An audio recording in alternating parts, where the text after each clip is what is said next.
All right. Hello, everybody. I'm going to just do some quick checks to make sure that we are, in fact, live. We got an affirmative on X. I have affirmative on YouTube. So we are good to go here. Right. I am excited. I have with me today Christopher Peel, who is an independent comic writer, creator, and founder of Bootlegger Comics.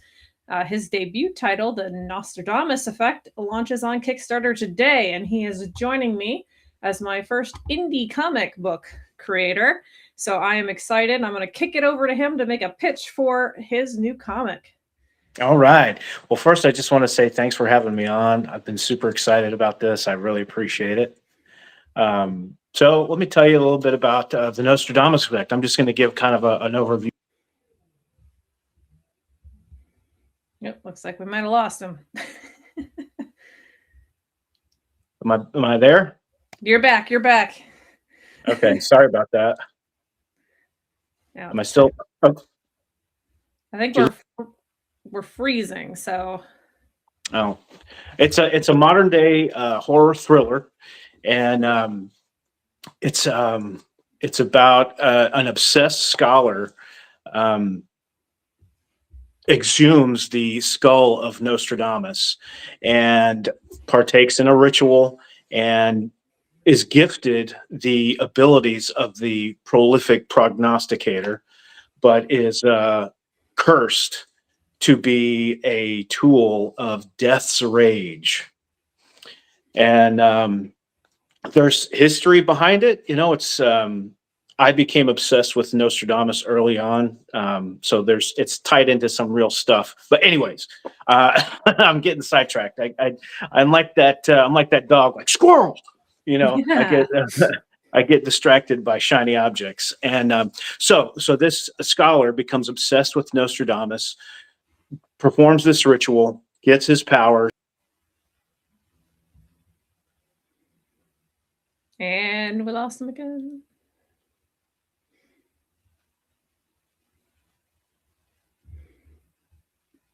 Will we get him back? The plus side is I can cut this.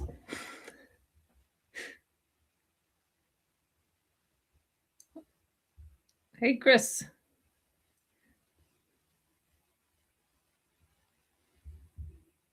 Everybody loves a good frozen person.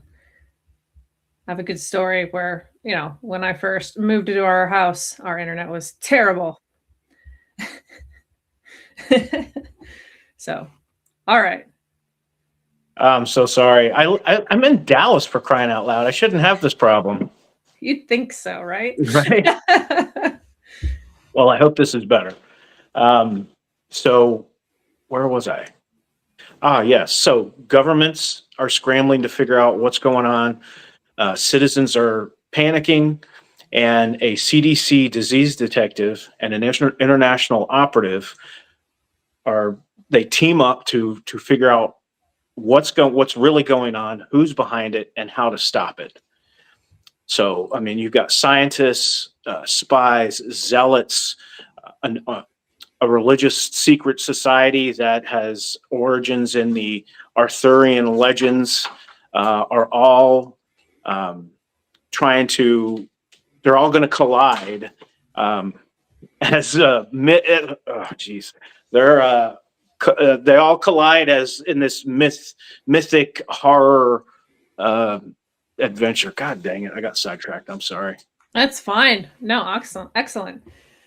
So that's great. Like I mentioned, I think in the intro, I think you're the first one that I've had as far as a comic creator. I've had people that have written children's books. I've had people that have written, novels, novellas. So I'm excited because I don't actually know very much at all about what goes into the production or creation of a comic. So I imagine, like anybody else who's a storyteller, you get an idea in your head for the story that you want to tell. So, I mean, I guess maybe let's start there with the Right. genesis of the idea. So, how did you come up with the idea that you wanted to create this story and why a comic? Like what was the inspiration there? Sure. Well, I've actually had this story in my head for about 40 years now, and the idea came from gosh, I must have been about 13, and I saw a documentary called "The Man Who Could See Tomorrow," and I think it was like a pseudo documentary. It was narrated by Orson Welles, one of the best, and they started this documentary with a dramatization of this story of these two friends during the French Revolution that were going to test this legend that Nostradamus had supposedly said, whoever drinks from my skull will inherit my powers, but whoever disturbs my grave will die. And these two guys did this during the French Revolution. Guy drinks from the skull, and as soon as he drinks, boom, he's shot by a stray bullet from nearby fighting. So I just remember I saw that and I was just like, I was just blown away. Like it just, that's the main thing I remember from that whole documentary. And I just thought instantly, what a great story that would make. And I've done comic books in the past, and this time I was doing something on my own, and this is the perfect time to tell this story. And I based one of the characters is based on my cousin who recently passed away. I based the main protagonist, female protagonist, on her, and the CIA agent is based on my friend's dad. But All right. Yeah, the inspiration sounds like it came from this idea of this documentary that you watched way back when, yeah, and you know, it's been cooking for a while. I heard in there that you said that you've done some comic books before, so I guess tell me about that. So, what's your background there? yeah. So in the early 2000s, a friend of mine and I we started our own publishing company because we knew nobody else would want to put it out, and we were big fans of The Tick. Not sure if you're familiar with that. It was a cartoon for a while, now live action. But we huge fans of The Tick, and we basically ripped it off. I mean, I'm not going to sugarcoat it. So, Tick was a big dumb guy, superhero. Our character was named Some Big Lumberjack, big dumb guy, and we called ourselves Half-Ass Publishing was the name of our publishing company. And so we came up with these crazy characters, came up with stories, and didn't really, he was way more into comic books than I was. Like he had a whole room full of long boxes of comic books. I pretty much just got like Spider-Man and G.I. Joe. But anyways, so he knew really the format for the structure of how it should be put, and we worked together to put it out there. We did well for what we were. We were a small obviously indie label here in Dallas, and we went for about 3 years putting out issues, and life happens, and you walk away to do something else, but it's never too late. It's never too late. I turned 51 last year, and but I figured I've got to do it now, and I'm putting everything I learned before into it, and everything I am now into this imprint of Bootlegger Comics and this story. I will say that this is a lesson that I've heard from many people that have come on here. So anybody with an idea, it doesn't matter how long that idea has been baking, you can go and do it now until you're dead. So Absolutely. Absolutely go ahead. It's never too late. So, okay. So you had the idea from when you're young, you had the experience from having this run where you put out a comic. I guess give me the journey for why tell the story now. So a little bit you mentioned, the idea of, okay, I'm turning 51. Let's get her done. But yeah, I got to a point where I just had kind of let things go for a long time, and I just kind of snapped out of it. And to be frank, I started seeing a therapist. I'll just be I'll lay it all the cards out on the table here. I suffered with depression for many years, and in true Gen X fashion, I just shoved it Slowly all through. down and kept trying to push through it. But started to see a therapist, and that helped out, and it just snapped me out of this mindset I was in. That I was too old, or whatever. You could list a million different insecurities, right? So I just said, screw it. I'm just going to do it, and I've wasted enough time. It's time to move forward. No looking back, just pushing forward. And that's done a world of good for me. And this is, I've been writing for a long time, maybe not always trying to do something with it, just writing to get things out of my head. And this is without a doubt the best stuff I've ever written. And, Excellent.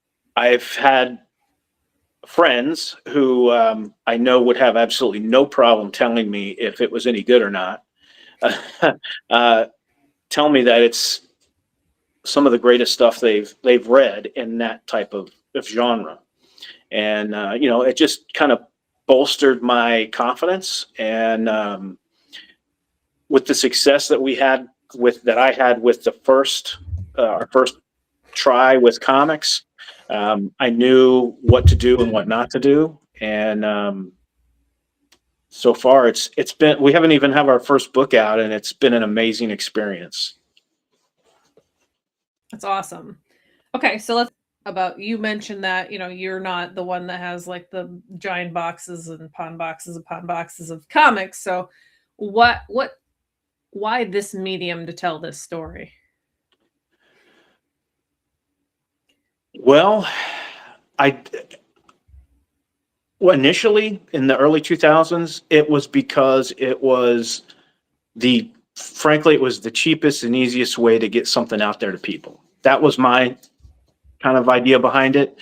But as we got more and more success doing that, I really fell in love with the medium. And I'm a very visual person. Mhm. Um, and so it just, I don't know, it strikes a chord with me. I'm not into the superhero stuff. I know millions of people are. It's just not for me. I've always gravitated towards more strange and offbeat things. Like there was one I got called the Elvis Mandible. Yes, about a jawbone of Elvis, and Tales from the Bully Pulpit, just all this kind of really odd, quirky uh, stuff, and that's what I always gravitated towards. And I recently got back into collecting and getting into collecting more horror and off kilter stuff like that, and it just kind of brought back that love for the medium, and just the way a person like me, it doesn't need a whole lot of words to convey what's in the what the artist or what the writer is trying to tell. um, it does present some challenges as far as writing the actual script goes. So it's not just, it's just like a movie script, panel one, interior, this, that, and the other. Um, so it takes some kind of collaboration with the artist and the writer to hash a lot of that stuff out. Awesome. Did And I that answer kind your of brings question? me, yeah, absolutely. And that Okay. that leads me towards where I wanted to go next, which was talking about the process of actually bringing this to life.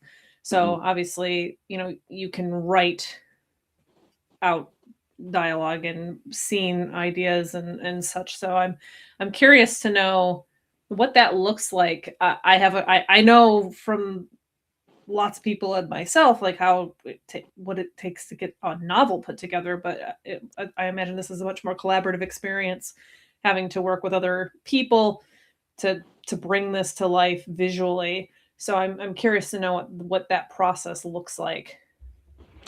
Yes, absolutely. It is very much a collaborative process. And now, different editors, of course, do things differently. I like to give a lot of freedom to the artist. One thing I tell the artists who I'm collaborating with is like, look, this is just kind of like a roadmap, essentially. Like it's just kind of it's an idea, right? Like all of this is the intent. If you feel like if I've got page one is supposed to be, say, 3 panels, and that artist thinks, well, based on their experience that, okay, these 3 panels would be better suited as, say, one and done this way. Yeah. An artist has a much better idea of how the eye goes across the page, what things are more striking to the eye and things like that. So I give artists that I'm working with all the creative freedom to look at the script, look at, say, a description of a cover, and just make adjustments as they see. Now, obviously, that means like, hey, here's my thought, and I'll be like, okay, no, that's perfect. That's better. That's a better idea than I had. Yeah. So essentially, I send the script. The artist who's doing the interiors will do like rough pencils. I could have sent you some of those. Those are pretty cool. It's just, I mean, really just total rough, like real quick, almost positioning of characters, but just like almost not obviously a little bit more rendered than stick figures, but I think you know what I'm trying to get at. Yeah. And then they'll send me the roughs, and I'll be like, oh my gosh, that's great. Or feel like, hey, how about if we put something here? What are your thoughts with that? And we'll collaborate together, hash things out back and forth to see what works best. Ultimately, I want the best image, the best readability, I guess. Is that even a word? For the person who's reading the story. And a lot of times an artist is going to have a better judgment of what that will be than, like, I just know what looks cool, right? They're going to know what's going to really visually what will bring a reader and hook them in. That's always been my philosophy on it. And I've gotten just amazing stuff from the artists that I've worked with so far. And it's, one thing I like to do is when we finished the 5 pages of the first story, and I sent an email out to everybody who worked on it saying, hey, what I'd really appreciate is, tell me, what was good working with me, where I could do better, and I had to say, you're not going to hurt my feelings, I want honesty, because ultimately, I want Bootlegger Comics to be a place where artists feel comfortable. They know they're going to be respected. They're going to be paid fairly, and they're going to be free to stretch themselves creatively. So awesome. I love that. That sounds wonderful.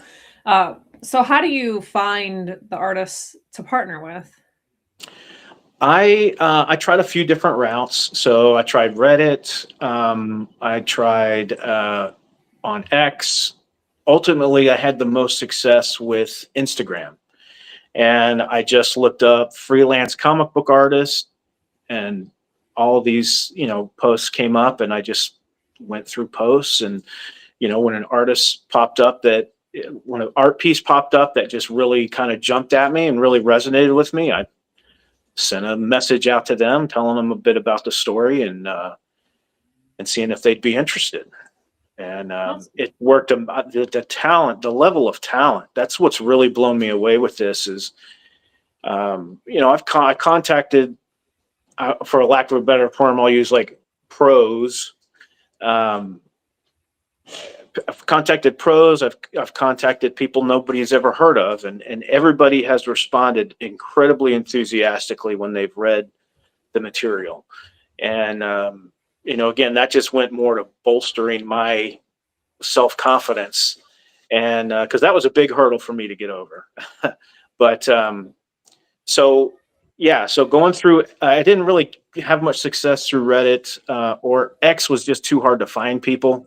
But Instagram makes sense because its algorithm is more geared towards images, whereas X is just argue with everybody. Very true. Okay, cool. So So you put together the essential, it's like the script, and you describe that as a little more probably more like putting, pardon me, putting together like a movie script versus, Right. like a novel. So you're already Yeah. trying to get the beats in there plus the dialogue, and you're looking on these different places to try and source artists that has some imagery that appeals to you. You reach out to them. I assume you're sending, but the script or part of it to see if they to gauge their interest, see if they want to participate. At that point, you get your team together, and then we talked about this process where you're going back and forth. Uh, they're presenting ideas and uh, suggestions to maybe make changes. I love that. So eventually, you go from pencil sketches into full art pieces. So Right. um, how long does it take to get these done? I guess You'd think it would take an incredibly long amount of time, and it actually didn't. It took, for 5 pages, I want to say it took about 2 weeks, okay. for 5 pages, from rough pencils all the way to final inks, final colors, and then the letterer putting in all the dialogue boxes, bubbles, and letters. So that took about 2 weeks, I would say. And, it was interesting because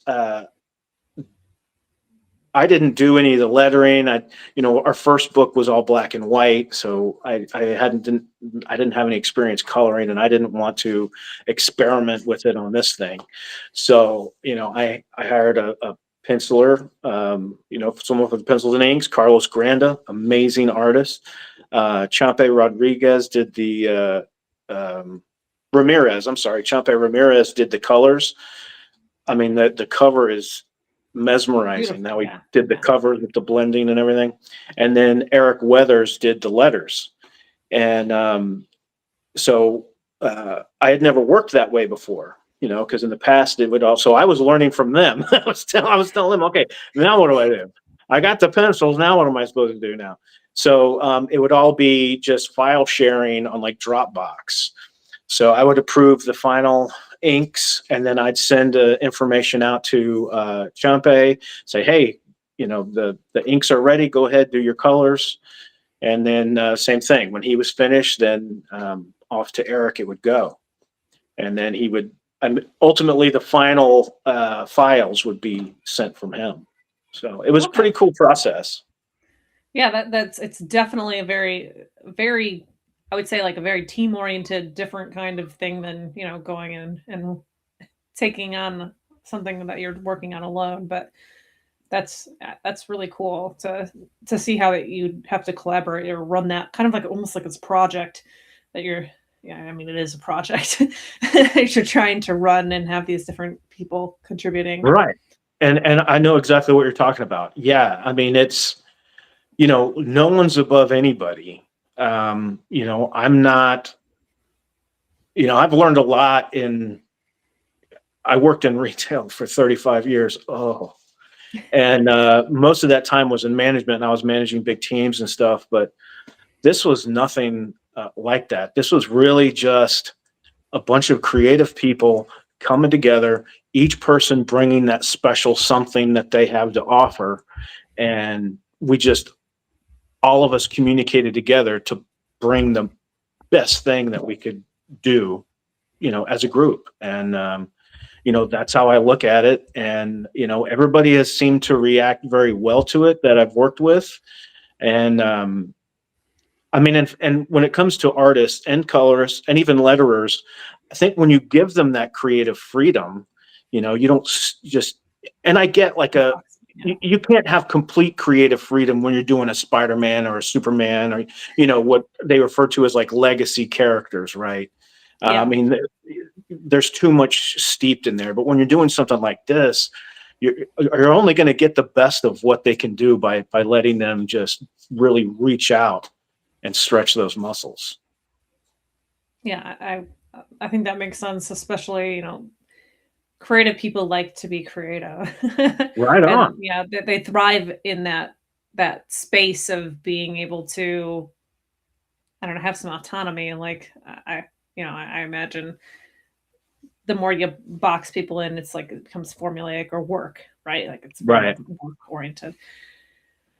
Okay, cool. So you got this. You're the 5 pages, approximately 2 weeks. Very collaborative. You're working with these, Dropbox swaps, trying to get to these different people to take on different roles. So what is the end? So the end product here. This is our first issue, right? So Yeah. is it going to be digital? Do you have print? Like, what is the process of packaging this up? Sure. It's right now we're not doing PDF copies.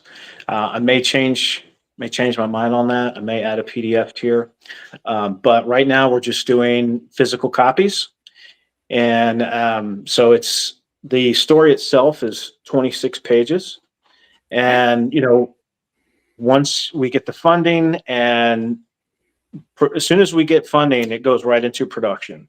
So the green light will be given, and um, Carlos, Champe, and Eric will all go into work mode, and then it goes on. Once everything's finished, it comes. I get the files, and then I go through the printers, and turnaround times a couple weeks on printing, and it'll come here, and then I have all the shipping materials set up here, and then I take care of it from there.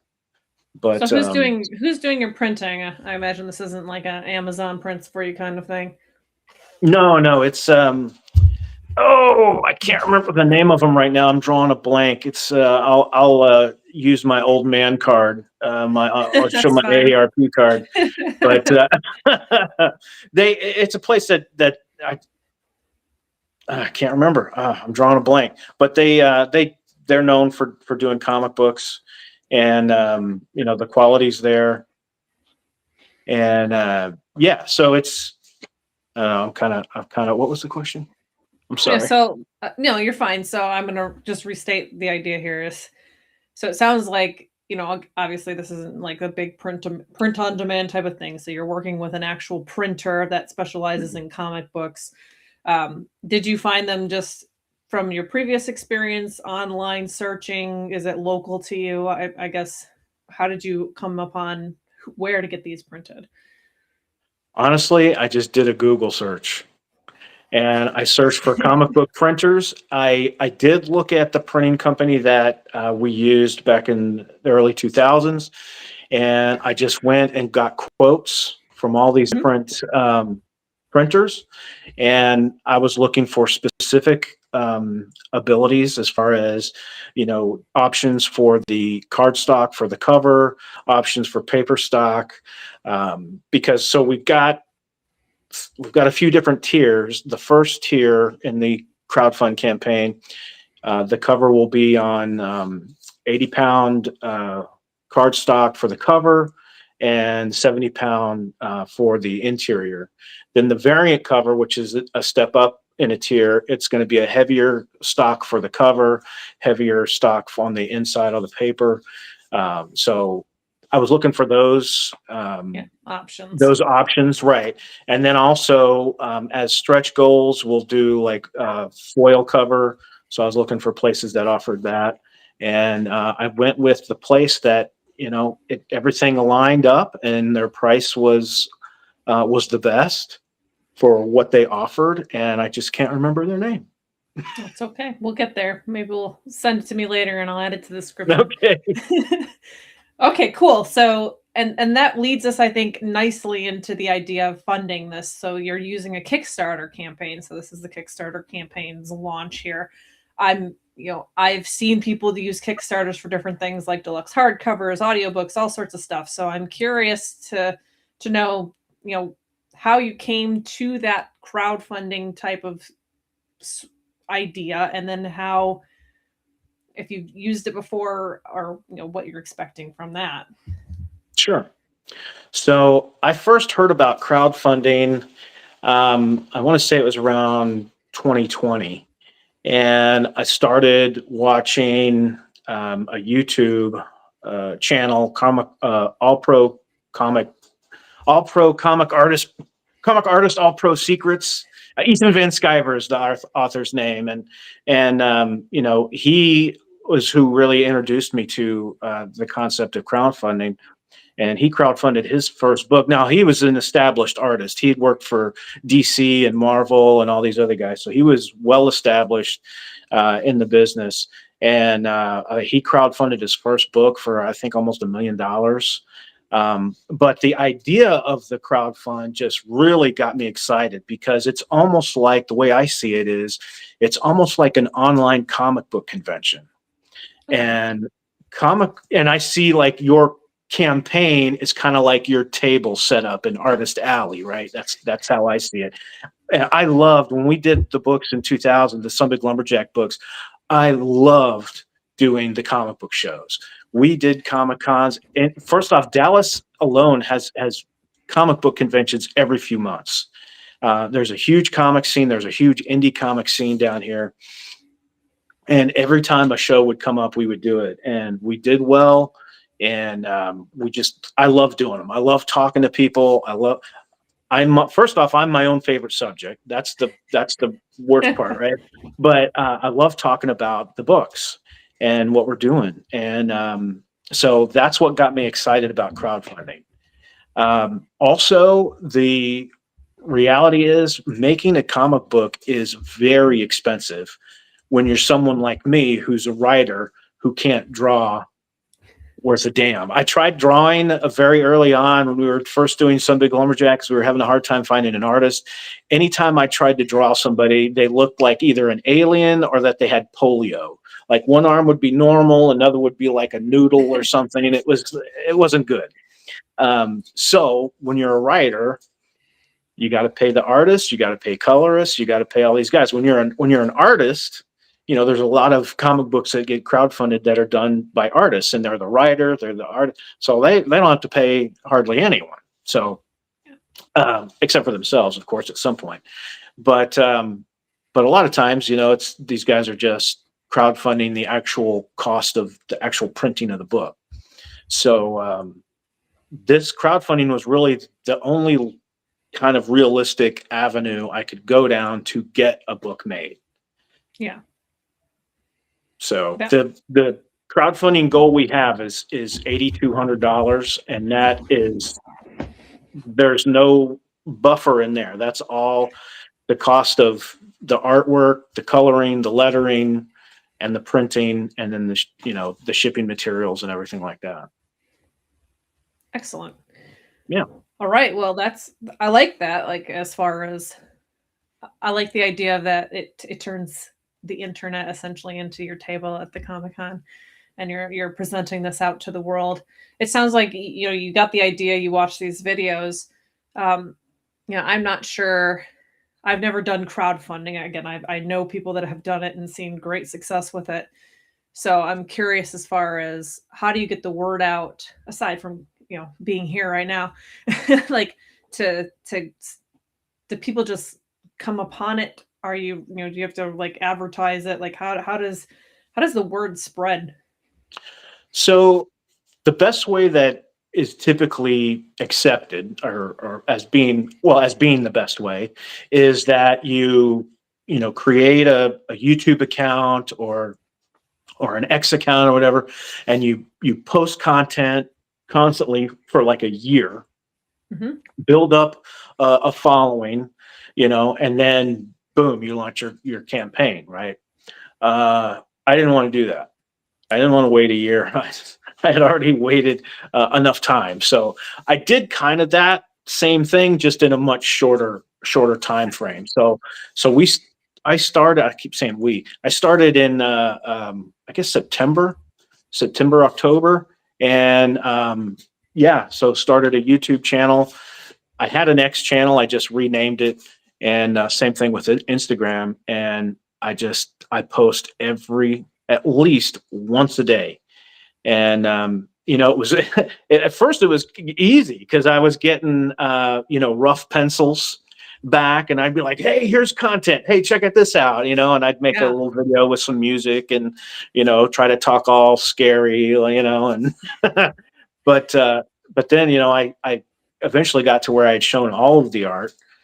So then I had to get really creative and, some creators, not all, some creators will, they'll make content outside of comic books, or kind of a political slant into comic books. And I just not interested in doing any of that. I don't want to get into politics. That's just a nightmare. And quite frankly, I don't want to alienate anyone. Um, Everybody is welcome into the bootlegger universe because ultimately what we're all about is just telling a good story.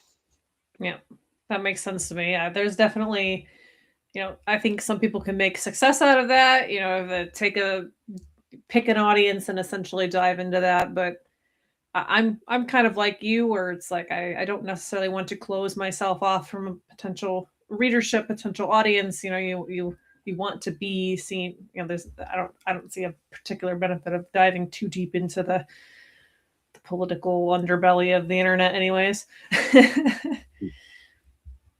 Well, yeah, and Awesome. I'm sorry. Go ahead. No, you're fine. Keep going. Go. Follow Yeah, the no. theme. So I mean, and it's not so much that like I'm afraid to talk. It's just the reality is the slightest things are so polarizing today that it's just not worth it. It's not worth it to get into some kind of big debate. It's definitely not worth it for me to alienate anybody who, without knowing any kind of political affiliations, they would be interested in reading about the Nostradamus effect or Sangre de Cristo coming up later this year, or Luna Pactum coming on later next year. Yeah, I mean, these stories are for everybody. I love that. So it sounds like you just mentioned other things. So this is the first project, it sounds like, of a planned continuation. So it sounds like you have other ideas stirring in your head here. Oh yeah, I've got about 12 titles, all in works right now, that I am writing, all at the same time. I will tell you this. I don't know what your stances are on this, but thank God for AI for me, because I, my brain, I'm very ADHD, and my brain is chaos. And I have all of the 12 of these stories going in my head at the same time. And I go onto, my AI thing and I'm like, okay, here's my idea for this. And I just blurt it out, and it can take it, store it, put it, separate it out from everything else.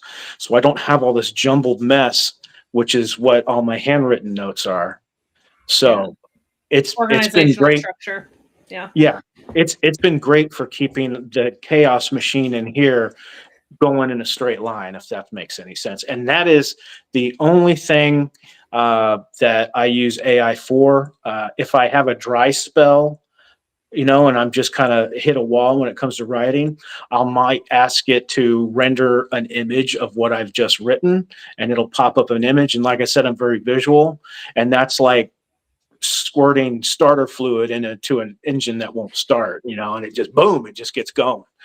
Um, there will never ever be any AI generated, art in any of my books ever. I just want Yeah, to I say think that.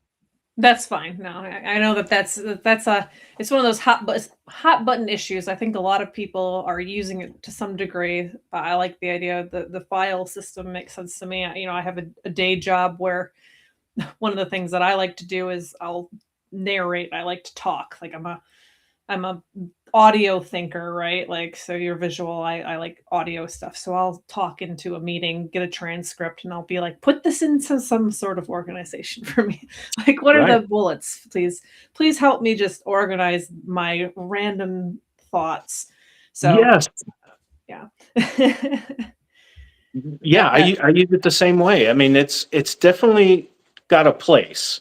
yeah. Um, I think that's where, of course, all the friction is figuring out exactly what that place is. But I'll never do a comic book with any AI rendered art.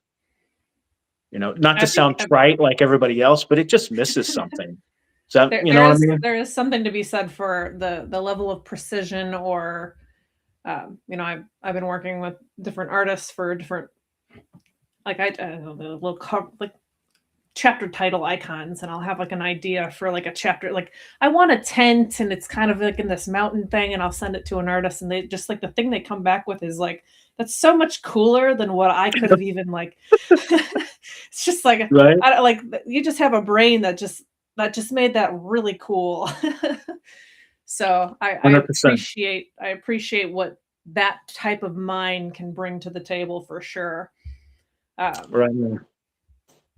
in the visual space. All right. Well, what I want to do at I think at this point is I actually have some of the art that you sent me, and I want to pop it up for people so that we can take a look. See, All righty.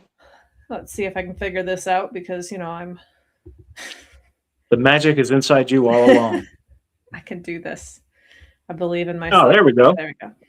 All right, so I'm going to click through some of these pages that you sent over and hopefully go the right direction. Um, is that the Yeah, right that's page direction? No, one. that's the wrong direction. So we're going to go this way.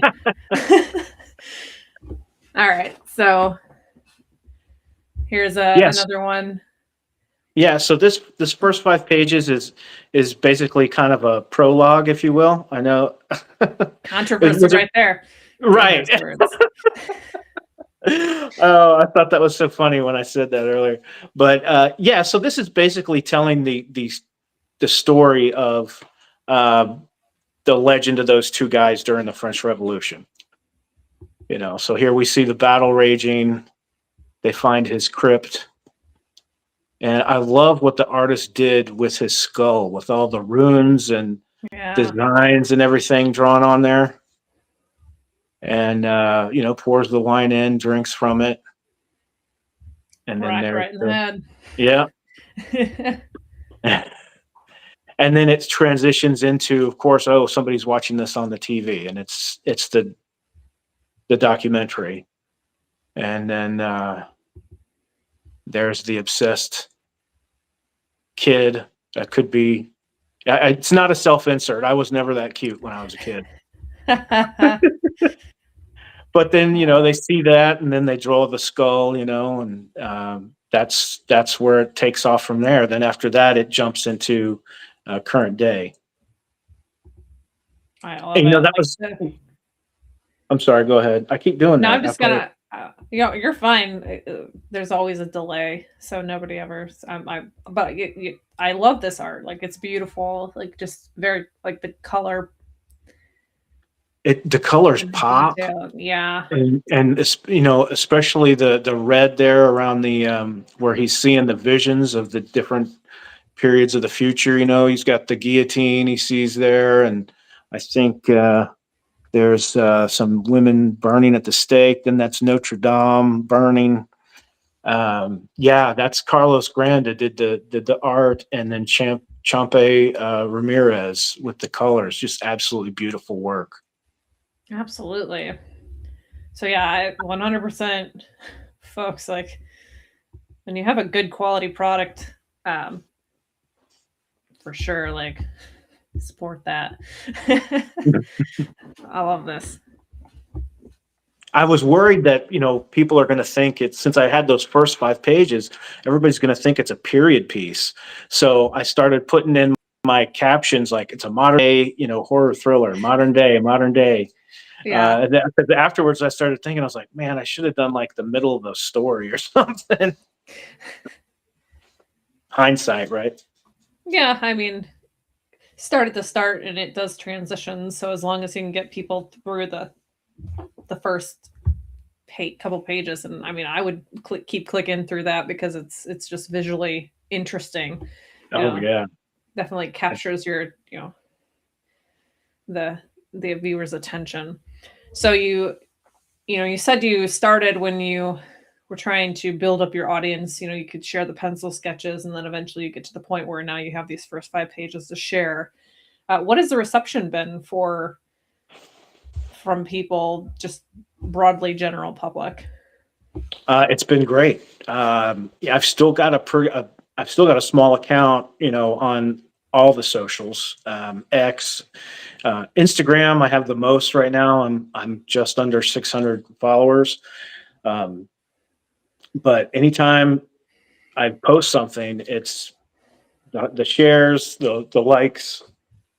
It's been pretty remarkable. And I have boosted posts on Instagram, Mm-hmm. and that's really blown me away. Um, I've boosted posts for like 1 to 2 days, and I'll get 8,000 views. And I was like, my follower count has increased. I think I've gotten in like the last month, I've gotten almost 300 new followers. A lot of them from the boosted posts, Yeah. and I've had pros follow me from that stuff, and I mean that. And again, I'm not trying to make it seem like pros are more important than anybody else, but I mean, frankly, like Visibility. It's visibility. Yeah. visibility, but also, I mean, someone who's a pro and has been established for many years, just just from seeing my boosted post, follows me, follows my book, I guess, or follows the company, I guess is the better way to put it. Um, that says a lot, that material resonated with them. Um, I don't know. It gives me a kickstart when it happens. I mean, I like when anybody follows me. Um, it's like a validation, I guess you could say, from Yeah. another person that's been in the business and has made it, to that point, I guess. And yeah, it's a great feeling. I share it with everybody, on the teams, and be like, oh, we just got followed by so and so, and this guy just followed us, or this guy just messaged me. Like, you guys are doing awesome. And I will say I tend to get sappy sometimes when I email the teams, the art teams. I'm just like, man, I couldn't do this without you guys. You guys are great. I often wonder, like, if there's just like, That'll be in their does this guy need feedback card. does this guy need a hug or something? What the heck? But it's just really exciting. Yeah, just the response from everybody's been great. I love it. All right. Well, I'm going to give you a chance to kind of let's close it out, wind it down, tell people where they can find you, how they can support this to see it into full creative, existence. Uh, Absolutely. I'd say probably the easiest way would be on X, and my at, I guess, on X is Bootlegger Comic, and all one word. And also on Instagram, it's Bootlegger Comic as well on Instagram, and everything's on there. The link to the Kickstarter. You can go to there and tap on the link to go to the campaign, or you can just go to Kickstarter and look up Nostradamus. I would be shocked if anybody else said anything with something with similar. Yeah. Nostradamus. That's another thing I thought about later. I was like, oh my gosh, is anybody under the age of 40 even going to know who Nostradamus is? I hope so, but the education system can, sometimes drop the ball on certain historical. Well, I started thinking like his last real big kind of zeitgeist in the pop culture was in the 90s, when everybody was afraid of the millennium coming. Everybody was expecting the next Antichrist and the end of the world. But I don't know. I thought it was comes funny. around all the time, so Yeah, right. It's always coming. Somebody believes it's the end of the world tomorrow. I'm sure. All right, so follow follow Chris here on X. You can follow him on Instagram. Go ahead, absolutely support this Kickstarter. It sounds, from what I've seen, it looks great. It's definitely something that I think should exist into this world. It's been fun to talk to somebody again. First time I have no idea how to bring a comic into life, to bring a comic to life. So I'm excited again to have you. Hopefully people learn something. And if this is, for the listening audience, if this is your medium, again, like, there's options for you. Take some inspiration. You're never too old until you're in the ground. So Absolutely. Keep going. But and indies got to back each other up. Absolutely. So give Chris a follow for sure over with the Bootlegger comic, and let's see this bad boy. Right on. Right. Let's do it. Thank you again for coming on with me. Again, with that, I'm going to go ahead and end this stream. And then thanks for having me. Say